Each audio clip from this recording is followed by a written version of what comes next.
I noticed the tan. Yes. Awesome tan. What were you doing this summer? Well, I've been down fishing a little bit in Key Largo, and just relaxed a little bit before we, training camp. So just trying to get my legs underneath me, and now it's back to work though. So happy to be back in San Antonio, and hopefully, I'll be able to maintain a little bit of my tan. Did you catch anything good while you were fishing? We did. We caught about a 7-foot lemon shard, and caught some amberjack. I actually did a little bit of spearfishing this time. Oh, really? So I was snorkeling, and it was fun. It was fun. Spearfishing. Yeah, I got a big grouper. Okay.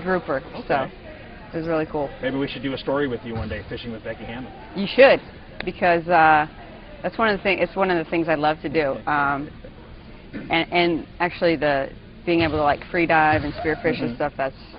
That's just a lot of fun for me. Coming off of, we'll go to basketball now. Coming off of last season, of course, not a good season for you guys. What are your expectations heading into this year? We have a lot of turnover. We got a lot of new faces. So I think early on we want to be just improving every day. I think we're going to be a very good defensive team this year. Typically in the past, when we've had successful teams, we've been very good and sound defensively. Last year we got away from it a little bit. Our defense wasn't what we wanted it last year, but we're getting that back. And so we've always been a team, like I said in the past, where our defense created some offense for us. So I think you're going to see a lot of runouts. We got some great defenders in Danielle Robinson, Shalonda, Tully. So we got some people that could really get up and pressure the basketball.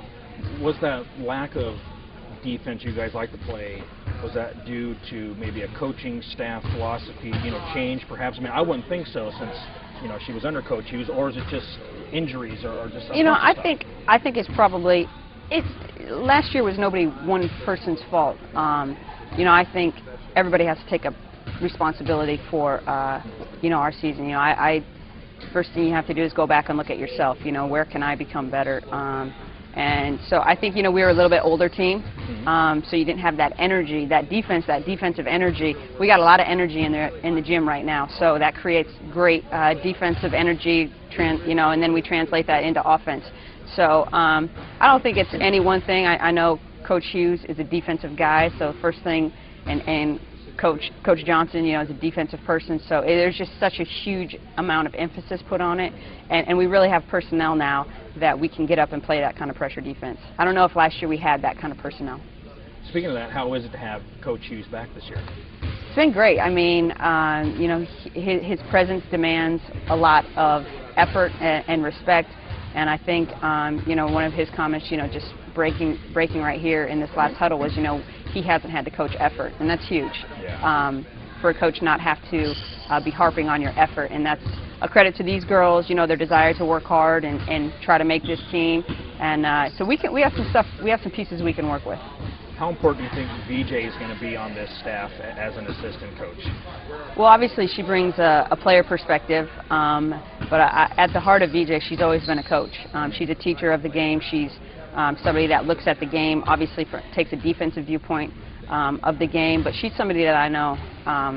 She was in my ear for 9-10 years playing with her, and I know she's going to be in my ear, giving me little pointers, little tips here and there that I can definitely use to not only my advantage, but maybe getting my team, in certain spots. So she's a great asset, and she demands a lot too. I mean, she's going to tell you just how it is. If your effort or your feet positioning, she's kind of somebody who's just on top of your footwork all the time defensively. So it's good because you need those reminders, especially early on in the season, when you're getting back into the flow of things. When you get a girl on the team like Danielle Robinson, she made all Big 12 defensive team all 4 years in college. When you get someone in here like that who is all about defense, is that something that's going to help motivate the rest of you guys, well, even though she's just a rookie? Well, she's going to be a big piece for us. She might be a rookie, but we need her to grow up fast. She's and I go back to her presence, her pressure on the ball. That helps everything behind her. When you can put pressure on the ball like that, now all of a sudden on pin downs, when you're a second late, all of a sudden they can't deliver the ball to that shooter on time because she has such great ball pressure. So it's kind of a trickle-down effect that will feed off both her and Tully. in their defensive pressure, we'll be able to get in the passing lanes a little bit better because we'll have that second to recover when we're getting hit with screens. So I expect her to make maybe a big impact, and a lot of her impact will be stuff that you can't even really see on a stat sheet. Danielle Adams, your other selection, coming off national championship with the Aggies. I mean, again, she's going to be a rookie, but she has championship experience. Is that something that she can translate easily into the pro game? Well, obviously she won at the college level. You know, I think you have a lot of players that won on the college level. Sure. So she's still, at this point, I feel like she needs to still get in there and find her niche and get herself some separation from these other college players. Okay. So we got to get her in spots where she can be successful. She's got great touch. She's got good hands.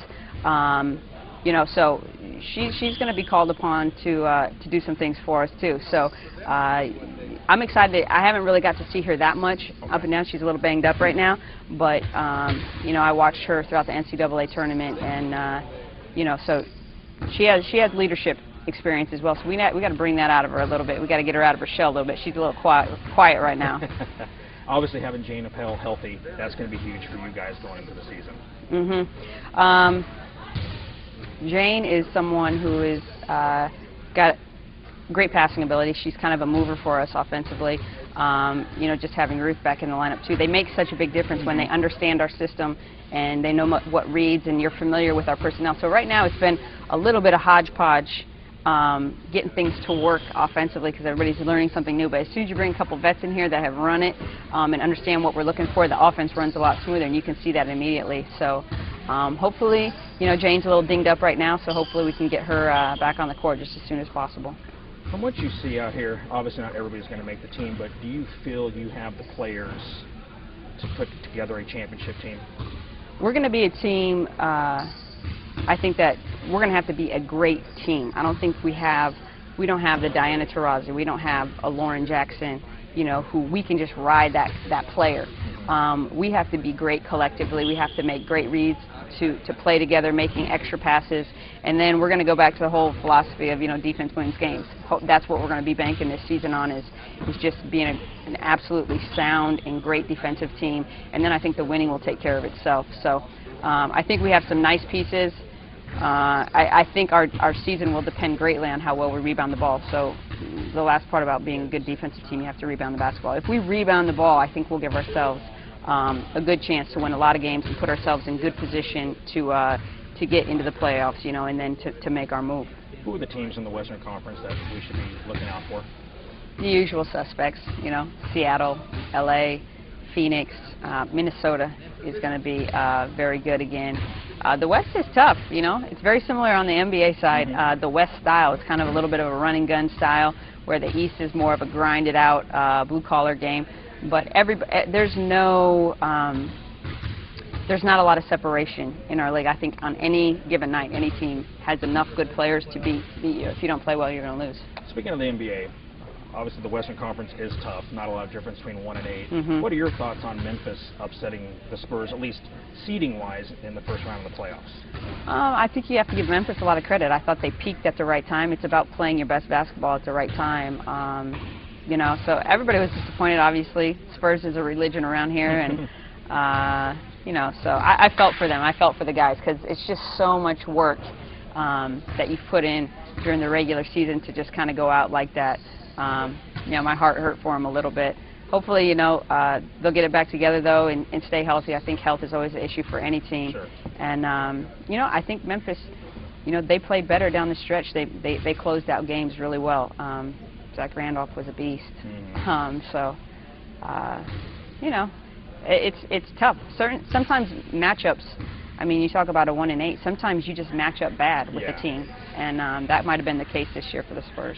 And the last thing, did you hear Tony's comments yesterday about he doesn't think the current roster can compete for an NBA championship, and has obviously some Spurs fans a little upset. Some are like, no, that's the truth. I mean, they need some help. They need to get younger. What's your take on that statement?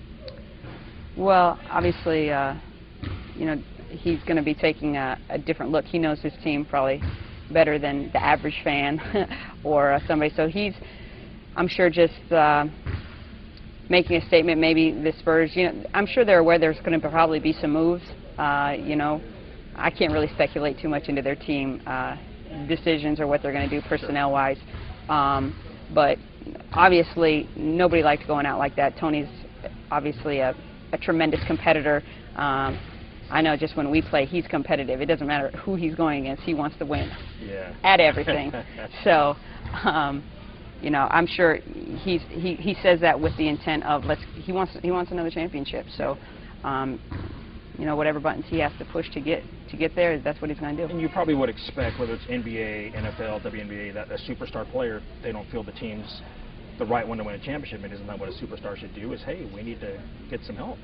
Yeah, I think they do need some help. I think that's that was one thing down the stretch. You can't beat teams with just 2 or 3 players. And I thought that the Spurs overall, I didn't watch a ton of games, obviously being over in another country, but the games I did saw, when they competed well, they had great contribution from the bench, and you know, they were a great team again, and you know, they just kind of fizzled out there at the end. So, you know, Popovich, he's got it under control. I'm not sweating it. They'll do what they got to do. Their championship, they know what they're doing. Who am I to say, you know, make this move? So they'll get it done. They'll get it done. They'll get another championship. Awesome, Becky. Thank you for your time. Thanks.